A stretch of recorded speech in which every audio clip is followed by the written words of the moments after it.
भालू की तरह दिखने वाला यह डॉल एक गुस्सैल एलियन था जो भी इसे बदसूरत कहकर चिढ़ाता था तो यह पागल होकर उससे बदला लेता था। एक पिता भालू को पकड़कर उसके हाथ पैरों को खींचते हैं और भालू खिलौना बना रहता है और मन ही मन पिता को हजारों गालियां देता रहता है। टीवी पर शूट आउट फिल्म देखकर एलियन भालू लड़के के पिता को सजा देने का फैसला कर लेता है। अगले दिन जब पिता नहा रहे थे तो भालू उन्हें बिजली से मारने की कोशिश करता है पर पिता मस्ती में पानी के अंदर हाथ मार देते हैं और पानी की छींटें भालू पर गिरने से उसे ही बिजली का झटका लग गया था। पिता को नहीं पता था कि इस खिलौने में जान बसी है। अगले दिन भालू अपनी शक्तियों से चाकू से पिता पर हमला करने जाता है लेकिन तभी लड़के ने आकर चाकू को पकड़ लिया था और अनजान पिता बेटे की ऐसी हरकत देख उस पर चिल्लाने लगे थे। भालू को पिता पर हमला करता देख बेटा उसे लात मारता है और उसे रस्सियों से बांधकर पूछताछ करने लगता है लेकिन भालू को कोई भी फर्क नहीं पड़ रहा था क्योंकि वो परिवार के प्यार को नहीं समझता था। पृथ्वी पर सभी के पिता देखकर भालू लड़के से एक विनती करता है कि वो उसका पिता बन जाए लेकिन लड़के ने भालू को एलियन कहकर मना कर दिया था जिस कारण भालू नाराज होकर सो जाता है। फिर आधी रात भालू वापस अपनी शक्तियों से पिता को मारने की कोशिश करता है लेकिन तभी अचानक उसे लड़के का ख्याल आने लगा था। वो परिवार को नहीं समझता था इसीलिए लड़के के दुख से चिंतित होकर पिता को छोड़ देता है। अगले दिन भालू लड़के से फिर से माफी मांगता है और लड़का गुस्से में उसे पीट रहा था। तभी अचानक पियानो टीचर आ जाता है जो लड़के को पियानो सीखने वाले थे। लड़का भालू से मदद लेना चाहता था पर भालू नाराज होकर उल्टा पड़ा था जिससे मजबूर होकर लड़का खुद ही पियानो बजाने का फैसला कर लेता है लेकिन उसके पियानो बजाते ही टीचर बेहोश हो गए थे। वो पिता को सुनाकर घर से चले जाते हैं। टीचर के जाने के बाद पिता लड़के को डांटते हैं। दोनों में बहुत बड़ा झगड़ा हो गया था। दरअसल लड़के को संगीत में बिल्कुल भी दिलचस्पी नहीं थी। वो तो बस अंतरिक्ष को पसंद करता था और पुरानी सभ्यताओं की खोज करना चाहता था। बेटे का दृढ़ रवैया देखकर पिता कहते हैं कि अगर तुम पियानो प्रतियोगिता जीत लोगे तो वो उसे पियानो अभ्यास के लिए दोबारा मजबूर नहीं करेंगे। पिता ने बेटे से वादा कर लिया था। यह सुनकर भालू लड़के की मदद करने का फैसला कर लेता है। उसने लड़के को एक जादुई संतरा दिया जिसे खाते ही उसके कान में पूर्ण श्रवण शक्ति आ गई थी। वो प्रकृति के सभी स्वर साफ साफ सुन सकता था। उसे हर चीज से संगीत निकलता हुआ नजर आ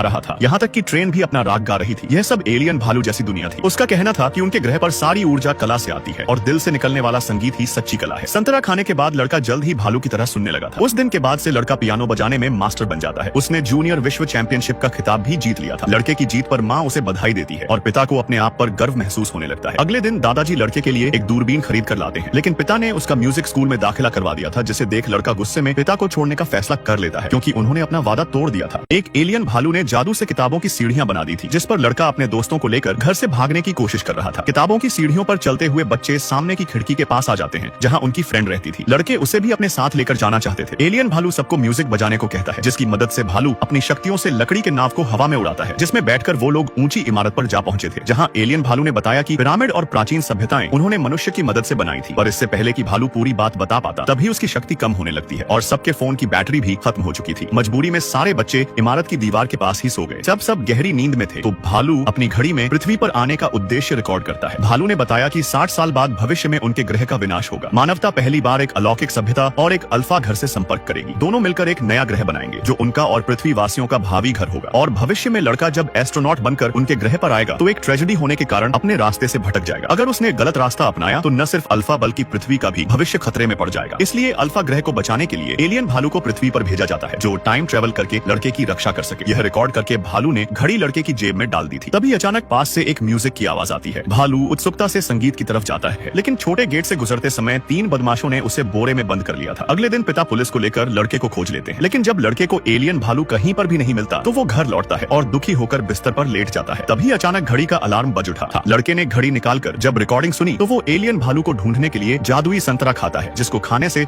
उसके सुनने की शक्ति बढ़ गई थी। लेकिन जादुई संतरा खाने के बाद लड़के का सर फटने लगा था। उसके कानों में तेज आवाज गूंज रही थी। बदमाशों ने भालू को पिंजरे में बंद कर दिया था और गुंडी लड़की ने शोर से उसकी शक्तियां रोक दी थी। तीनों बदमाश एलियन भालू की मदद से लोगों को उल्लू बनाकर पैसे लूट रहे थे। गुंडी एक प्राचीन गीत गा रही थी जिसे सुनकर लड़के के दोस्त को पता चल जाता है कि एलियन भालू कहां पर है। सारे दोस्त बदमाशों के अड्डे पर पहुंच गए थे। सभी पूरी तैयारी के साथ आए थे। बदमाशों और बच्चों के बीच युद्ध छिड़ जाता है। बच्चे बदमाशों पर भारी पड़ रहे थे। यह देख गुंडी महिला भालू को उठाकर भागने लगती है जिसके पीछे पीछे लड़का भी दौड़कर उसके नजदीक पहुंच गया था। उसने देखा कि गुंडी भालू को आग में जलाने जा रही थी। तभी बाकी के बच्चे भी वहां पर आ जाते हैं। गुंडी बहुत बेरहम थी। उसने एलियन भालू को आग में डाल दिया था जिसे देख लड़का बहुत दुखी हो जाता है लेकिन अगले पल ही भालू दोबारा से जिंदा हो उठा था। उसने गुंडी महिला को अपनी शक्ति से जलाकर नीचे गिरा दिया था। एलियन भालू का काम अब पूरा हो चुका था। वो वापस अपने घर पर जाने की बात कह रहा था पर लड़का उसे जाने नहीं देना चाहता था। लेकिन एलियन भालू ने कहा कि उसका वापस ग्रह पर लौटना जरूरी है। वो लड़के से वादा करता है कि वो फिर से जरूर मिलेंगे क्योंकि वो अब एक फैमिली है। यह कहते ही एलियन भालू एक रोशनी के साथ अपने ग्रह पर लौट जाता है लेकिन उसके लौटने पर भालू की सारी यादें भी मिट गई थी ताकि लड़का अपना सपना अच्छे से पूरा कर सके। समय बीतने पर लड़के ने एक खगोल क्लब खोल लिया था जो अंतरिक्ष और प्राचीन सभ्यताओं से जुड़ा हुआ था।